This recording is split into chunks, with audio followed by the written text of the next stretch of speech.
Christmas ಹಬ್ಬ ಅಂದ್ರೆ ಯೇಸು ಕ್ರಿಸ್ತನು ನಿನ್ನಿಗಾಗಿ ಈ ಲೋಕಕ್ಕೆ ಬಂದನು, ನಿನ್ನ ಪಾಪದ ಬಂಧನಗಳಿಂದ ನಿನ್ನನ್ನು ಮುಕ್ತಗೊಳಿಸಲು, ನಿನಗೆ ಶಾಶ್ವತ ಜೀವವನ್ನು ಅನುಗ್ರಹಿಸಲು, ನಿನ್ನನ್ನು ಪರಲೋಕ ರಾಜ್ಯದ ವಾರಸುದಾರನಾಗಿಸಲು.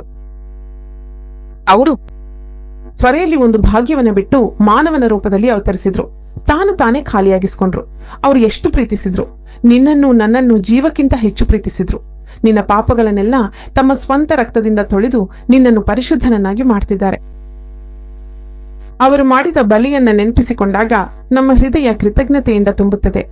ದೇವರು ಲೋಕವನ್ನು ಎಷ್ಟು ಪ್ರೀತಿಸಿದನು, ತನ್ನ ಏಕೈಕ ಪುತ್ರನಾದ ಯೇಸು ಕ್ರಿಸ್ತನನ್ನು ಲೋಕಕ್ಕೆ ಕಳುಹಿಸಿ ಆತನ ಮೇಲೆ ನಂಬಿಕೆ ಇಡುವವನು ಯಾರೂ ನಾಶವಾಗದೆ ಉಳಿಯಲಿ ಎಂದು. ಅವನಿಗೆ ನಿತ್ಯ ಜೀವನವನ್ನು ನೀಡಲು ದೇವರು ಇಷ್ಟಪಟ್ಟನು ಎಂಬುದನ್ನು ನೋಡಿ. ಪಾಪದಿಂದ ಬರುವ ವೇತನ ಮರಣ, ಪಾಪದಿಂದ ನರಕ, ಪಾಪದಿಂದ ಆರದ ಬೆಂಕಿ, ಸಾಯದ ಹುಳು, ನಿತ್ಯ ನಾಶವನ್ನು ಅನುಭವಿಸುವುದು. ನಾವು ಅನುಭವಿಸಬೇಕಾದ ಶಿಕ್ಷೆಯನ್ನ ಅಲ್ಲದೆ ನಮ್ಮ ಸ್ಥಾನದಲ್ಲಿ ಯೇಸು ಪ್ರಭು ತನ್ನ ಪ್ರಾಣವನ್ನ ಕೊಟ್ಟು ನಮ್ಮನ್ನ ಸಂಪಾದಿಸಿಕೊಂಡನು. ನಮ್ಮೆಲ್ಲರ ಮೌಲ್ಯ ಎಷ್ಟು ಅಂದ್ರೆ, ನಮ್ಮ ಬೆಲೆಯ ಟ್ಯಾಗ್ ಏನು ಅಂದ್ರೆ ಅದು ಯೇಸು ಕ್ರಿಸ್ತನ ರಕ್ತ.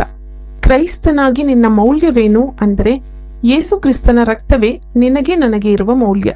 ಅಷ್ಟು ಪ್ರೀತಿಯಿಂದ ನಮ್ಮನ್ನು ಪ್ರೀತಿಸಿದನು. ಆದುದರಿಂದ ಈ ರಕ್ಷಣೆಯ ಆನಂದವನ್ನು ಸಂತೋಷದಿಂದ ಹಂಚಿಕೊಳ್ಬೇಕು.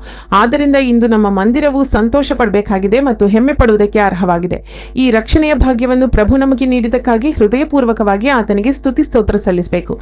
ಕೃತಜ್ಞ ಹೃದಯದಿಂದ ನೀನು ಕೃತಜ್ಞನಾಗಿರ್ಬೇಕು. ಯೇಸು ನಿನಗೆ ನೀಡಿದ ಮಹಾರಕ್ಷಣೆಗೆ ಧನ್ಯವಾದ ಹೇಳಬೇಕು. ವರ್ಷಗಳಿಂದ ಈ ರಕ್ಷಣೆಯನ್ನ ನೀಡಿದ್ದಾನೆ.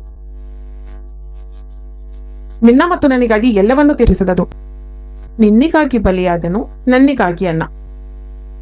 ತನ್ನ ಸ್ವಾರ್ಥವನ್ನ ಕೊಟ್ಟು ನಮ್ಮನ್ನ ತನ್ನ ಸ್ವತ್ತಾಗಿ ಮಾಡಿಕೊಂಡಿದ್ದಾನೆ ಅಂದ್ರೆ ಅದಕ್ಕಿಂತ ದೊಡ್ಡ ಭಾಗ್ಯವೂ ಸಂತೋಷವೂ ಇಲ್ಲ.